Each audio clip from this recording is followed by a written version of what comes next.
Morning and again back to my channel. আজকে দেখো আমি আমার মার মামা বাড়ি যাচ্ছি, কারণ রথযাত্রা। তোমরা তো বলতেই ভুলে গেছি, শুভ রথযাত্রা। আজকে আমার মার মামা বাড়িতে বড় করে রথযাত্রা পালন করা হয়। দেখো, বলতে বলতে চলেও আসলাম। এটা হচ্ছে মার মামা বাড়ি। আর এই যে মন্দিরটা দেখতে পাচ্ছ, এখানে জগন্নাথ বলরাম সুভদ্রা সবাই এসে থাকবে। দেখো, এখানে আরতি চলছে। জগন্নাথদেবকে আনার আগে পুজো করা হচ্ছে।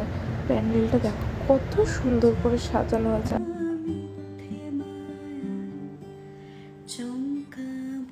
তো দেখো, আমি রেডি হয়ে গেছি জগন্নাথদেবকে আনতে যাব বলে। এই ছেলেরা ছিল, তারা সবাই চলে গেছিলো ঠাকুরকে আনতে যাবে বলে। শেষে আমি আর মামিই বাকি ছিলাম। দেখো, আমরা দুজনও বেরিয়ে গেছি। আর এই যে দেখছো মন্দিরটা, এটা হচ্ছে জগন্নাথ দেবের মন্দির। আর ওই রথটা করে জগন্নাথ দেব আসবেন।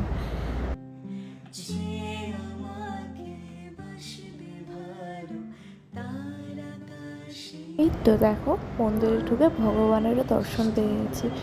কত সুন্দর দেখতে ওদের, আমার দেখে মনটা জুড়িয়ে গেছে। আর দেখো এখানে কি সুন্দর কীর্তন হচ্ছে।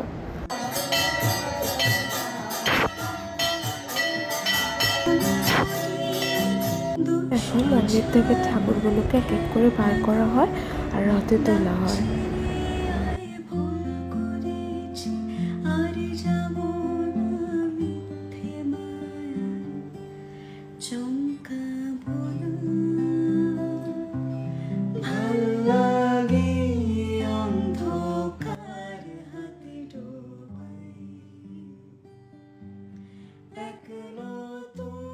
পরে ঠাকুরকে রথে বসিয়ে ঠাকুরের ড্রেস চেঞ্জ করে আমরা ফাইনালি রথের দড়ি টানা শুরু করে দিয়েছি।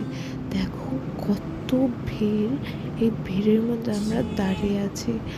দেখো সবাই কত আনন্দ করতে করতে নাচতে নাচতে আসছে।